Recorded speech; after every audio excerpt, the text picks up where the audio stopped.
Matt Moscona. I'm very important. After further review. Say it one more time. After further review with Matt Moscona. And here we go. Live from the Raising Cane studio. Let's ride!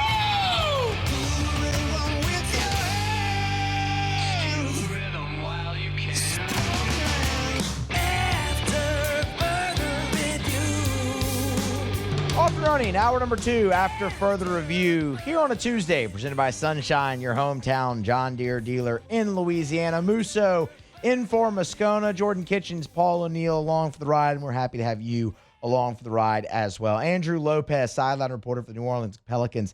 He'll join us here in about 13 minutes. Pels introduced new head coach Jamahl Mosley today. Andrew was there. We'll get his thoughts and talk a little bit about the future. Saints on the practice field for OTAs.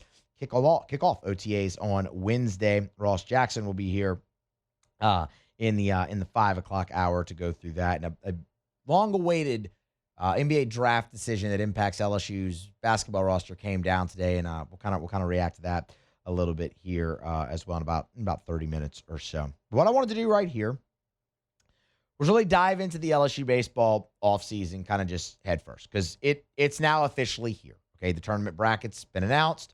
You weren't in it. We knew that was going to happen. But now the official start of the offseason can begin. And my goodness, yes, it is earlier than anybody expected it to be, and it is way earlier than we were all used to. For example, the conversation that we're about to have, like setting the table for what happens with this roster potentially in the offseason, when we have that conversation normally, we already have decisions from some guys. We don't really have that right now. One, because the transfer portal doesn't even open until next week. It opens on Monday. Like, kind of just give you some perspective of where this is and how different this conversation is this time of year than when we're used to having it. I want to start with the pitchers and kind of a roster outlook there, because let's be honest, that was the weakness of your team. And let's be honest, there needs to be a lot of change there. And when you really sit down and you put this on paper, man, it gets a little messy. So I broke it up 4 categories. Players who are out of eligibility, players who are draft eligible, players who are not draft eligible, and then your signing class. 4 guys on your pitching staff are out of eligibility. You know 100% they're gone. They cannot return. Grant Fontenot, Zach Cowan, Dax Dotti, Connor Bench. Those 4 guys, you know, they're gone. When you look at draft-eligible players on this pitching staff, you have 7. Gavin Guidry, Maverick Rizzi, who's a draft-eligible sophomore. Cooper Moore, who I know it's been stated that he's going to come back, and that's the plan, so he's in both these in multiple of these categories, kind of. But he is draft-eligible, so I threw him in there. Jaden Newt, Santiago Garcia, DJ Primo, Devin Shear. 7 guys. And then there's 10 that have more eligibility left, that aren't draft eligible. And again, I would throw Cooper Moore kind of in this just because it's kind of been stated that they expect him back, and the plan is for him to be back. Kason Evans, William Schmidt, Danny Lockenmeyer, Cooper Williams, Reagan Ricken, Ethan Plog, Jonah Ossie, who did not pitch this year due to an injury. He redshirted. Zion Theophilus and Marcos Paz. And then you're bringing in 12 pitchers in your signing class. No, not all of those guys are going to show up on campus. Like Logan Schmidt is going to be a first-round draft pick. You're probably not getting him to school, right? Like he's going to go. You're not going to get all 12. But that just shows you kind of where the numbers are, right? 4 that are out of eligibility, 7 that are draft eligible, 10 that aren't, and 12 in your signing class. And that is not even getting into the portal and what you might need there. Where the turnover comes into this, and there's going to be a lot of turnover on LSU's pitching staff, is the draft eligible and non-draft eligible guys. Those 17 arms, really 16 because I included more in 2 places. So those 16 arms. If I look at 4 that LSU has to prioritize having back, 4. And again, this is not me saying these are the only 4 that are going to return. Just 4 that I look at and go, you have to prioritize those guys. Evan, Schmidt, Moore, Paz. Those 4. Now, I can get into others as well that make a lot of sense. to have back on this team. A guy like Cooper Williams, I know it didn't go well for him this year, but you've seen the success. Like you've seen it go well for him before as a freshman on a national championship team. I mean, the young man pitched in Omaha. Like that's the valuable part that he was to that staff a year ago as he pitched in Omaha. This year it was bad. Like it was one of the more shocking developments of the season, given his freshman season, the offseason that he had in the fall, and the preseason. Like, in the preseason scrimmages, Cooper Williams was the best pitcher on this team. And then it just flatlined this year for him. But that's a guy that they're super high on that I could absolutely see returning. And that I would be in favor of returning. How about a guy like Reagan Ricken, who's just super raw and played a lot of football in high school and wasn't able to just focus on baseball? You saw the last outing from him be great. Yeah, it makes a lot of sense to bring him back. A guy like Gavin Guidry, who's draft eligible. If he decides that he doesn't want to go to the draft, he wants to come back to LSU, there's going to be a spot for him on the team. Like 100%. That's, again, like Cooper Williams, you've seen it over the course of 2 seasons and one really bad one where he was coming off of an injury. So I could keep going there. Lockenmeyer, I'd put same deal. He was solid for you outside of 2 outings this year. He wasn't great. He wasn't elite. He wasn't the best pitcher on your staff. I'm not saying that. I'm saying he was solid. There's enough there in his first year at this level of ball and just second year in college baseball. I'm like, okay, let's look at that a little. I could make that case for just about every pitcher on this staff. But not all of them are going to be back. Guys are going to take the money in the draft. Take a guy like Devin Sheeran. Devin Sheeran's a redshirt sophomore. He's draft eligible, but he's got plenty of leverage. But that's also a guy who throws 98 with a wipeout slider from a crossfire delivery who just oozes major league reliever and is probably going to get a pretty good chance in the first 10 rounds to sign for a good chunk of money and go. Maverick Rizzi falls into this category that I look at some guys and I go, okay, you're draft eligible. If you don't get the number there, has it worked out enough for you at LSU that you're willing to come back, that you want to come back, or do you want to look at a greener, for a new opportunity? We'll call it. Maverick Rizzi, 6'9", can throw 97 miles an hour. The command and all that just hasn't been there. But the potential is so there for him. Projectability, so there. Can you get more miles per hour off that thing? Can you get him up to 98, 99 consistently? A major league team might think they can. They might throw some money at him. And maybe he signs as a sophomore. Or maybe he looks at this and goes, man, the role just hasn't been what I wanted it to be. Do I look for another opportunity? I would throw a guy like Jaden Newt in that situation as well. Jaden Newt had one appearance the first year he actually was, healthy enough to play for LSU. He had one appearance. That was in 2024. 2025, he appears 20 times, has 5 starts, pitches in Omaha in big moments, was a big part of LSU's team. And then this year it was 10 appearances again. And the production just wasn't there. But that's a guy who's draft eligible, who was highly thought of coming out of high school, has proven he can stay healthy now. Does an MLB team take a shot there? And if they don't, has the role just kind of not developed to where he wants it to be, or maybe he looks for an opportunity? I mean, I think you can ask that for all of those draft eligible guys. Especially, and I use Rizzi really as that example because he has the leverage, right, as a draft eligible sophomore. But if I look at this, I go, okay, like there's 4 that I go, yeah, absolutely have to prioritize having those guys back. And then I think there's a conversation really for everyone else. And it's, again, not to say that those are the only 4 guys that are going to come back. You just need some fresh blood. You need some new blood in this staff. There has to be some type of change when it went as poorly as it did.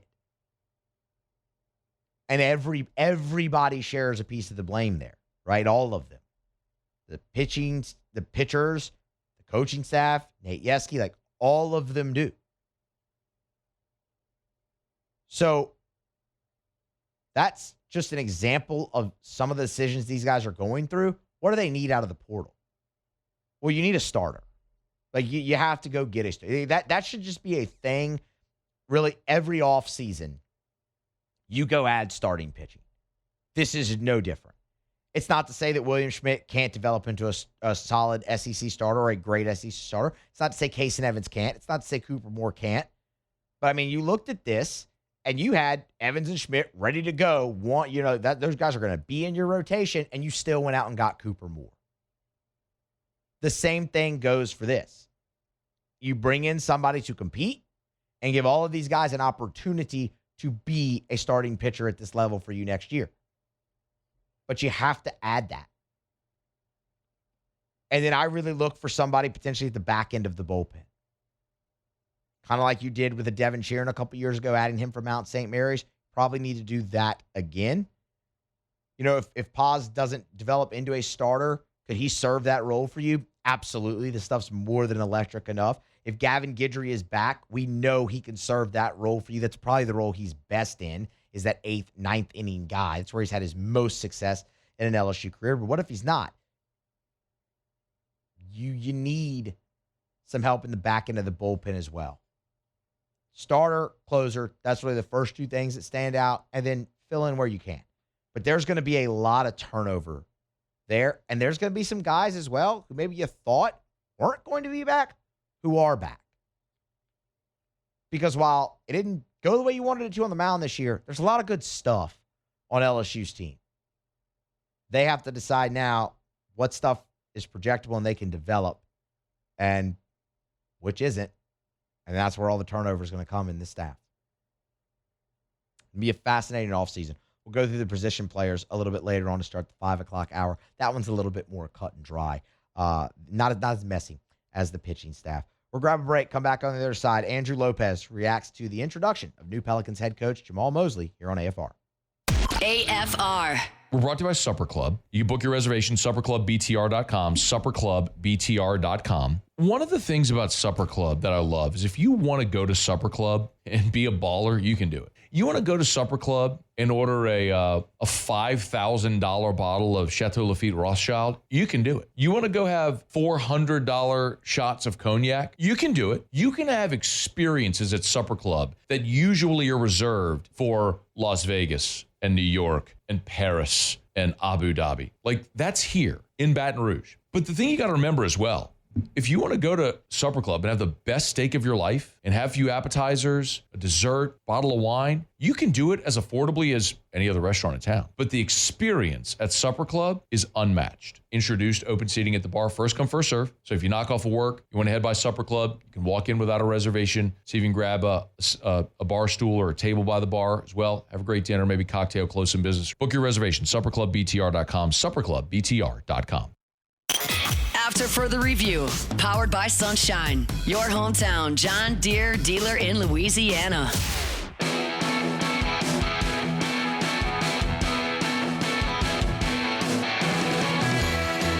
All right, welcome back in after further review here on a Tuesday, presented by Sunshine, your hometown John Deere dealer in Louisiana. Musso in for Moscona. The New Orleans Pelicans, they officially introduced Jamahl Mosley here on Tuesday as their new head coach. Andrew Lopez, sideline reporter for the Pels on Twitter, X @Andrew_Lopez. He was there, joins us now. Andrew, we appreciate the time, man. How are you? Doing good, man. Been a long day getting to know Mose, or getting to see Mose, I should say, and trying to figure out where he's going to take this team. But been a good day. A lot of talking, a lot of smiles, a lot of excitement. I think that's kind of the biggest key right now. Hey, man, it sounds like an introductory press conference. That's what it sounds like. A lot of it. Everybody's always fired up at the introductory press conference. Andrew, we didn't have a chance to speak with you really since the hiring of Jamahl Mosley. Let's just start there. What did you make of the decision by Joe Dumars to bring in the former Magic coach? Yeah, look, it's funny because it's one of those things where I had a relationship with Mose after covering him back with the Magic. It was one of the extra teams I guess I had when I was at ESPN covering the Pels. So knew a little bit about him and was able to talk to him right as that happened. And I look, I had probably a 5-minute phone conversation with him the day after he was hired. We're going in to do some stuff. I just wanted to check in with him on something.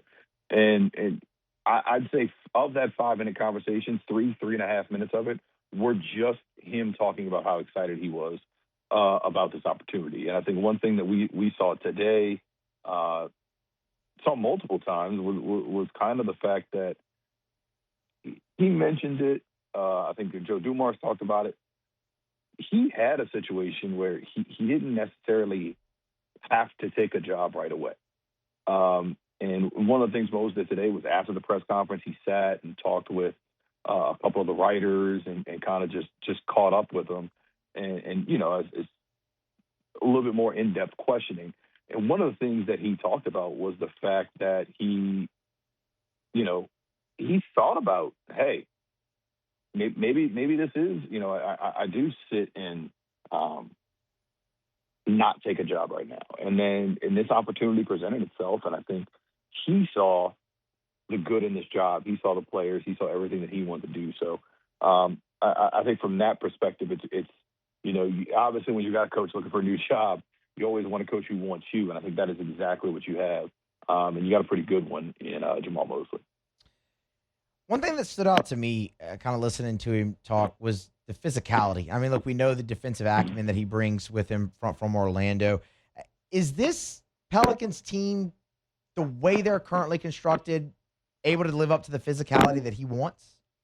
Well, a lot of what he talked about when it comes down to that physicality aspect or defense in general, I should say, it's going to come down to want to.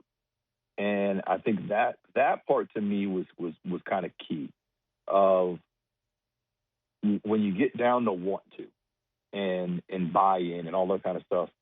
He's already talking up, all of his guys right there at during the press conference. He's talking about Derek Queen's ability. He mentioned to us there was a play in particular that he was going back. He was going back on his tape and looking at how things are going to work and what was going to be with this team. And I think one of the things that he pointed at was there was one play.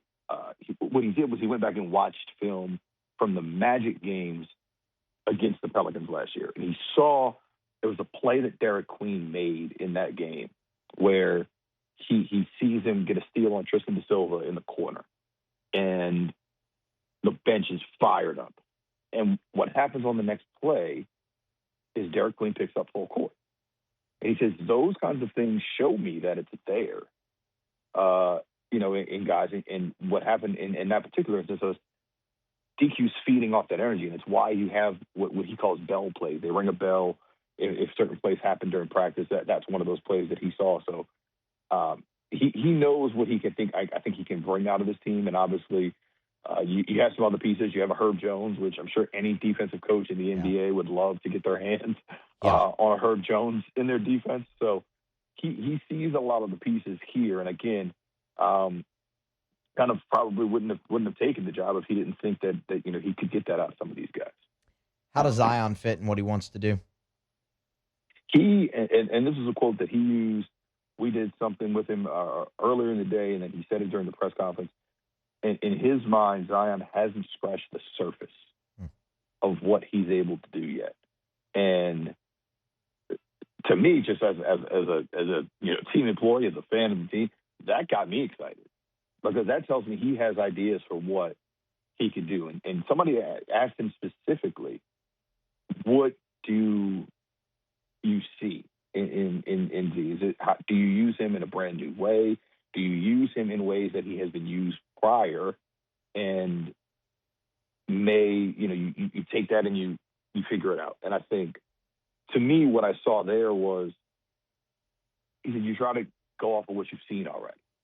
And maybe that's a little bit of point Zion. He mentioned his playmaking. He mentioned his high basketball IQ. But there were other times where he mentioned, all the guys reading and reacting and knowing where to be and things like that. So I think he's got a lot of different things in mind in exactly what could be ahead for a guy like Z. Another thing that really struck me, Andrew, was his comments about the fan base. And I mean, look, man, you're at every game, you're on the sideline, you're in the Smoothie King Center, right? Like you can really feel that connection. It feels like the fans have been longing for a head coach that they can have a connection with the New Orleans Pelicans. Is Jamahl Mosley that guy? It seems, and not only is he that guy, I think it's something that he's going to make a point of making that happen. I think he understands. I think what's being asked of him. Yeah. He understands the ins and outs. He understands the city. He understands the relationship that the city has, with the team. And, he's coming from a small market team. He's coming from a team in Orlando where that's how things were. So I think he gets all of those things. And to me, that's exciting. Yeah. He mentioned, hearing the comments from the fans when he was not a member of the New Orleans Pelicans. He goes, he knows how lively it can be in the Smoothie King Center. So I think all of those things kind of, to me, kind of show that he understands exactly what he's getting into. And he said the fans that he's kind of seen so far have been great. So knowing when you see things like that, you hear things like that, I think to me that, makes you excited that, hey, this guy gets the little things that go into to being a coach in a city like this. And that was good to hear. If there's one thing we know, it's that Pelicans fans, they're out there. And, man, we've seen that building on full tilt before, and it's an awesome sight up there with a lot of the great atmospheres in the NBA. Just unfortunately, we haven't been able to see it quite as consistent as we want. Andrew, this is a tough one because it's May 26th, and I'll just kind of let you take it wherever you want to. Yeah. But I think everybody does want to know, all right, how quickly can it happen under Mosley? Because it's a guy who took the Magic to the playoffs 3 straight times. I mean, is that a fair expectation for this group now, knowing that we're at the very beginning of the off season?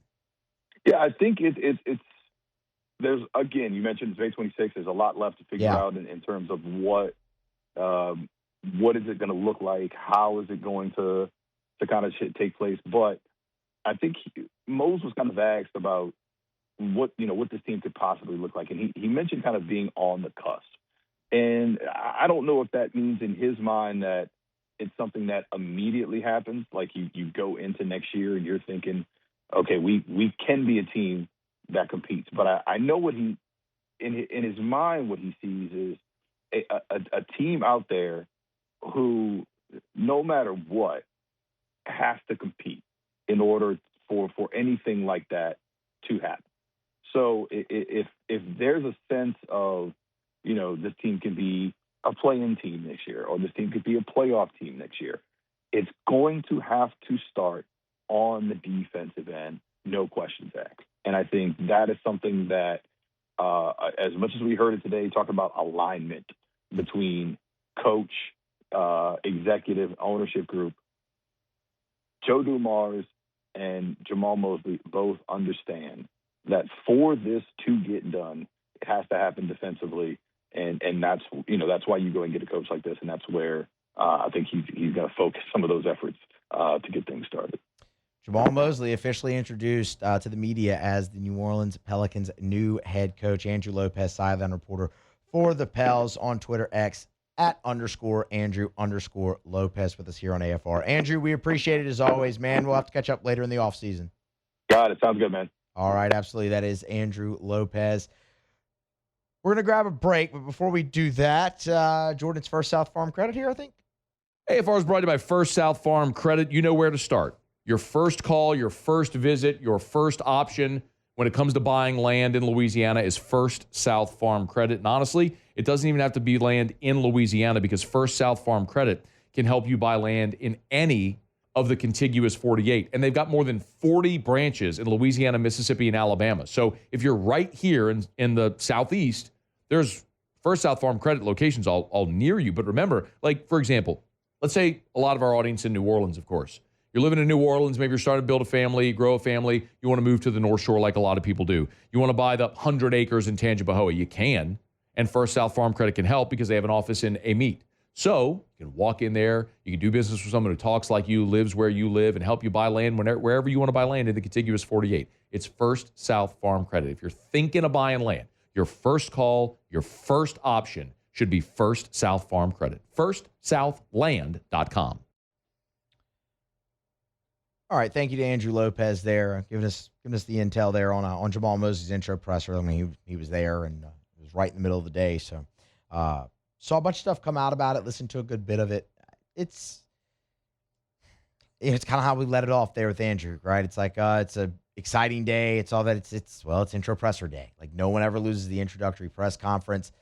It's one of those things that, man, I want to see the Pelicans have success. I really do. It's fun when the NBA team is good, right? I mean, that is an awesome sport to take in and watch. And Louisiana loves a winner, and New Orleans loves a winner. And we've seen moments from that franchise. Hopefully Jamahl Mosley is the guy to come in and make those moments a little bit more consistent. And kind of put the Pelicans on the map. It's going to be his task. They've got good young players, just getting them to play up to their capabilities and play together and finding your best five on the floor and who plays well with who, man. And again, as Andrew stressed there, physicality, effort, want to, defense. Not a word you hear very often in the NBA these days, but Jamahl Mosley is going to try to bring that to the New Orleans Pelicans. We'll grab a break, come back on the other side. Bit of a tough break for LSU basketball and Will Wade, the NBA draft. Talk about that next on AFR. AFR.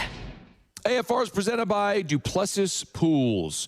You know, with all the rain we've been having, some of the puddles out there kind of look like pools, huh? Huh? Those puddles look like, get it? Puddles, a lot of water. No, sorry. You want the real thing? Duplessis Pools can build you a beautiful pool. DuplessisPools.com, DuplessisPools.com. Man, they're all over the region now. Incredible, the growth. One of the fastest growing pool builders in the country and one of the top pool builders in America as well. Pool and Spa Magazine last year rated Duplessis Pools number 26 in America in the top 50 pool builders in the country. What an incredible hat tip. That's based on the quality of their work, their customer service, customer reviews, incredible validation for Duplessis Pools. So thinking of putting in that pool, that outdoor kitchen,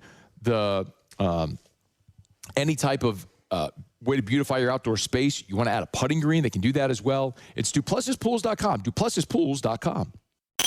After further review, powered by Sunshine, your hometown John Deere dealer in Louisiana.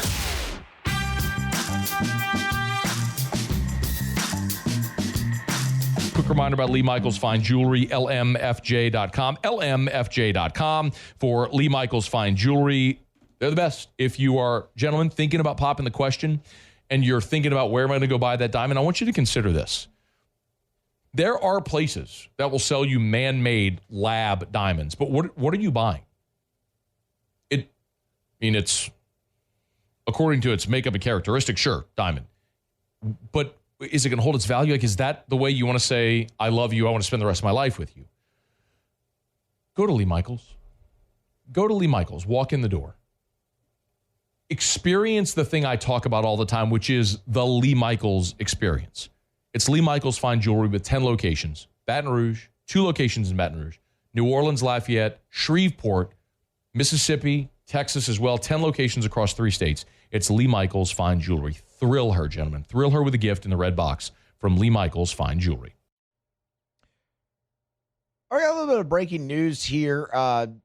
Middle of hour 2 of AFR. Pete Nakos from On3 confirming that the NCAA has officially denied Texas Tech quarterback Brendan Sorsby's request for reinstatement for eligibility for the 2026 season. That's not a huge surprise that the NCAA did that. It's absolutely what they should have done. Brendan Sorsby was caught wagering on sports and wagering on his own team. That's against NCAA rules. It carries an automatic loss of eligibility. That's not surprising. Like, this is an expected move. This is the right move. And now we go to court. Brendan Sorsby, his attorneys, they are now seeking a temporary injunction against the NCAA, ruling him eligible. If it's granted, it would allow him to play the 2026 season. They've already had one judge recuse himself in this because there was a picture of him with the Texas Tech mascot. So I guess now they'll just go find the next Texas Tech alum that's a judge and have him oversee this. There has to be a line. There has to be a line, and eligibility needs to be that line. And I'm not talking about eligibility in terms of, okay, you transferred here and there, or you eligible. No. I'm talking about, are you out of eligibility, or did you commit a violation that takes away your eligibility? If Brendan Sorsby gets this injunction, that opens the floodgates for anyone to bet on sports and be eligible to play college athletics. Like, that's what it does. And that should not be a thing. In no world should that be allowed. And I know, oh man, it's right in front of everybody's face. There's an ad here and there. You can't go anywhere without seeing, wager on the sport. It's on the commercials, signage in the stadium, all that. Yeah, I understand. But this is a slap in the face to all the athletes that obey the rule and don't wager on sports.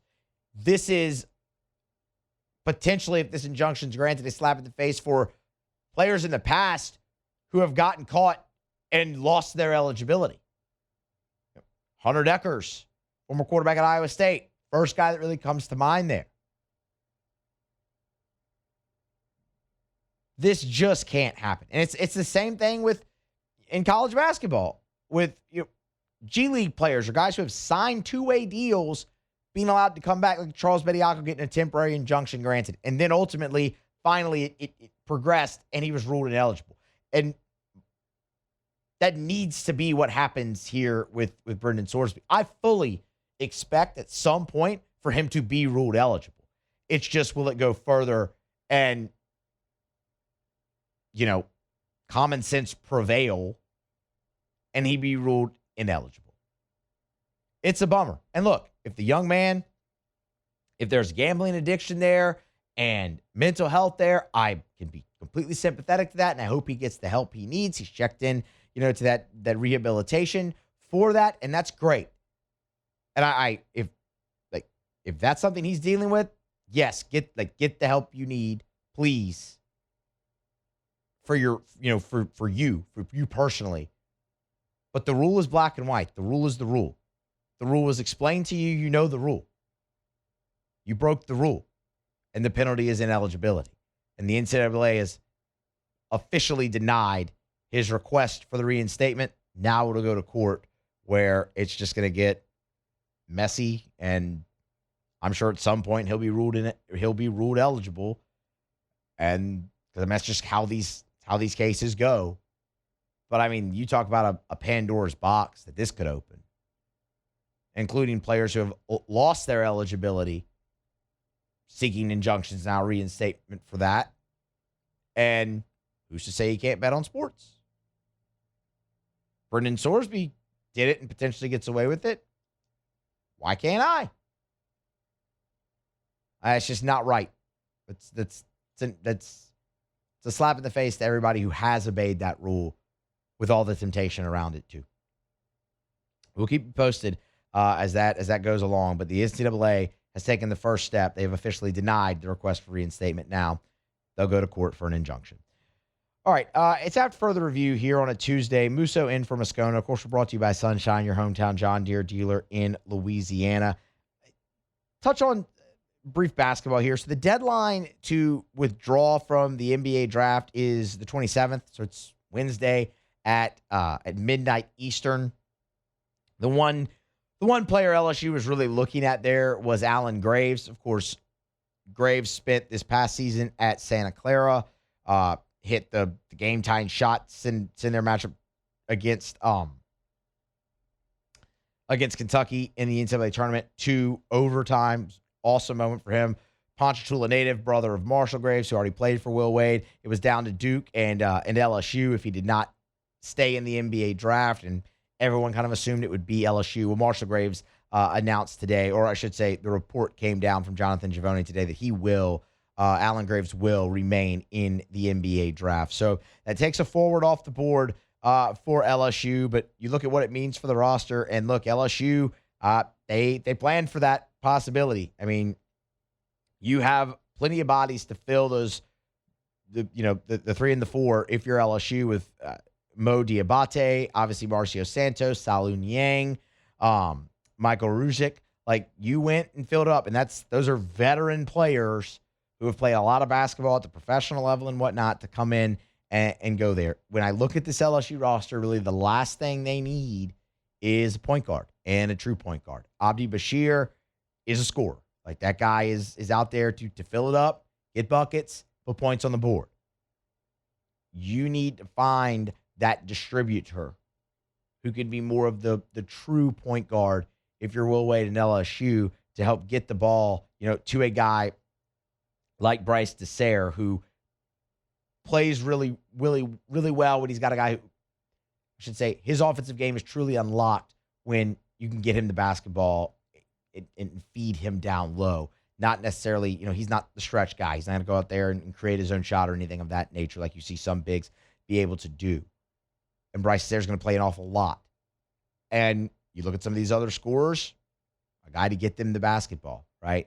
I mean, that's really the last thing missing here, kind of for this LSU team. It's a bummer about Graves. That would have been an awesome story. He would have been a major scorer for you, and the analytics liked his defense too. But again, that's also a guy who's projected, top 20 potentially pick in the NBA draft. It's said that the Oklahoma City Thunder are a team to watch for him. They have 2 picks in the top 20, so keep an eye there potentially. Again, not saying you didn't want him on the team. Obviously, you did. Again, guy's going to be a first-round pick potentially. You want that guy on your team, but it also stands to reason why he would stay in the NBA draft. And it looks like he got some pretty good feedback. So we'll see how they continue to build this roster. They have stacked up at forward, the 4 and 3. So we'll see where they go next. My guess would be maybe fill it out with a point guard, and you kind of see where it goes from there. But they've done a nice job building that team up so far here in the offseason between the portal and obviously the international ranks. Allen Graves, staying in the NBA draft, will not be attending LSU or Duke. He'll start his pro career. All right, we will grab a break, come back on the other side, wrap up hour number 2 with Tigers in the pros. One former Tiger got the call up. We'll tell you about that next on AFR. AFR. Buying or selling, commercial or residential, think real estate, think Darren James. You want an unbelievable customer service experience? You want Darren James. It's part of his core values for Darren and his team. Darren tells me all the time, as long as I've known Darren, he said, my goal one day is to put myself out of business. I want to create such a turnkey, seamless, easy process for people to be able to buy and sell homes that they don't even need me anymore. Well, as Darren continues on that path in the meantime, he's going to help you sell your home.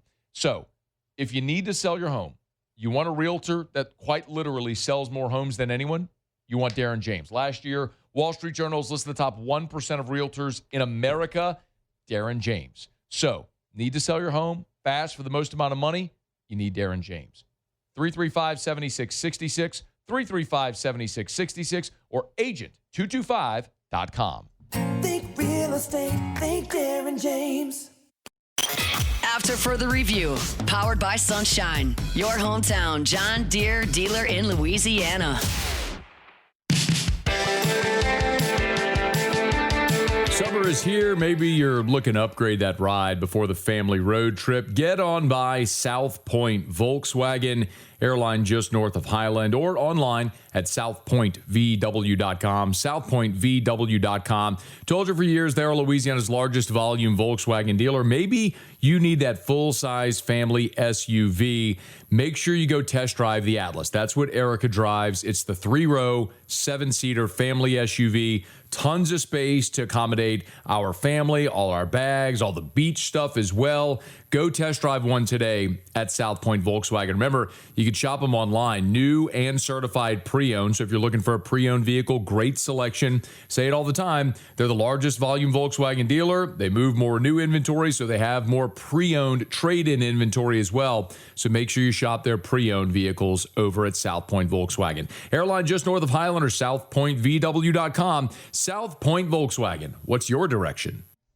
Wrapping up hour number 2 here of a Tuesday edition of AFR, presented by Sunshine, your hometown John Deere dealer in Louisiana. Musso in for Moscona. Scone is back tomorrow on Wednesday. But for now, we got one more segment here and one more hour to go. Let's wrap it up. Tigers in the pros. Tigers in the pros. They still bleed purple and gold. They're just really rich now. Gage Jump. He's going to the show. Former LSU Tiger pitcher, former ace pitcher, gets the call up late last night. He becomes the 92nd major leaguer in LSU history. Already the 5th major leaguer produced by Jay Johnson during his 5-year tenure at LSU. Jump was the number 41 prospect in Major League Baseball. Of course, he was a second-round pick of the A's back in 2024. Mowed down hitters in Double-A. Got the call up to Triple-A this year. Made 9 starts with a 4.5 ERA. Punched out 56 in 38 innings, along with just the 20 walks. He will be on the bump tonight for the just the A's. They don't have a team anymore, city anymore. That's right. So he'll be on the mound for the Athletics. They'll be playing in Sacramento. He'll face off against the Mariners and former Georgia Friday night starter Emerson Hancock. So Gage Jump to make his debut. That game is MLB TV, ESPN Unlimited. What even is that? What is ESPN Unlimited? I don't know, man. Everything is all these new streaming platforms. Is that the thing that they changed the ESPN app to or whatever, or watch ESPN? I have no idea. If you want to watch it, you can. Gage Jump on the bump for the A's tonight against the Mariners, making his major league debut. Congratulations to Gage Jump. Alex Bregman went 2 for 4 on Memorial Day. Both of those singles. He did punch out. He was stranded both times. The Cubbies lost again. This time 2-1 to the Pirates. But Bregman is up to 255 on the season. How about Dylan Cruz and his return to the major leagues? It has been going quite well for the former Tiger. 2 for 5 on Memorial Day. Both of those were singles. One of them was a double. Pardon me. That was his first double of the season. The other was the single. Over the weekend, he also had a home run, his first homer since returning to Major League Baseball. And the average sits at 241. So he's not hitting the cover off the ball. Like, he's not, 300 guy yet. But that's a really good spot for Dylan Cruz to be, given how the first stint in the major leagues went, where he struggled to hit over 200. So 241 in the major leagues. That's not the worst thing ever. So I'm glad to see that happening for Cruz. Jaden Hill was asked to get an out for the Colorado Rockies. He did so after giving up a hit, but stranded that guy, put up a 0, so a third of an inning. He continues his stellar season. And we'll head to the WNBA for a moment. Angel Reese and the Atlanta Dream, they got win number 4 on the year over the weekend. Reese turned in yet another double-double. 17 points, 10 rebounds, about 4 assists and 4 steals, just to, just for good measure there. And again, as we said, the Dream got the win 82-80 over the Phoenix Mercury. Angel Reese and the Dream are back on the floor here tonight in Atlanta. That is Tigers in the Pros. And this is after further review. Again, Musso in for Moscona. One more hour to go here. We're going to dive back into some LSU baseball. Earlier in this hour, we kind of set the table for the offseason with the pitching staff. Also, there's a bit of a development there. Maverick Rizzi on his Instagram story posts what looks to be a farewell to LSU. It's just a carousel of pictures. His caption, "Forever LSU," with a heart and thank you. Of course, we touched on Rizzi earlier in the hour, talking about the pitchers. He's a guy who's draft eligible, could take the money, could be drafted. That could be his next path. He's got leverage. If that's not, He is a candidate, obviously, for a portal because you just look at it and you go, man, it's a guy that it didn't the role just never really manifested into kind of what we all thought that it would be, but he's plenty projectable and obviously can give innings to a major league club or another college club. So we'll see. We'll look at the position players when we come back here on AFR. AFR. Brought to you by Relief Windows and ReliefWindows.com. You know, when we talk about Relief Windows every day, I always say windows, doors, siding. And now shutters as well. They do your indoor shutters. Same thing as the windows. Custom made, measured to fit your windows, custom fit for your windows, lifetime warranty on your windows, your shutters. But Brandon, you often hear say their number one product is customer satisfaction. And that's not just a catchy line. That's not a cliche phrase. Have an experience with Relief Windows and you'll understand. They go to the ends of the earth to make sure their customers are thrilled with the work they do. As a matter of fact, Relief Windows never takes $1 from you. You will not, no deposit, no down payment. They take all the risk. They will not take $1 until you're thrilled with the work they do. Who else does that? Only Relief Windows. Check them out online at ReliefWindows.com.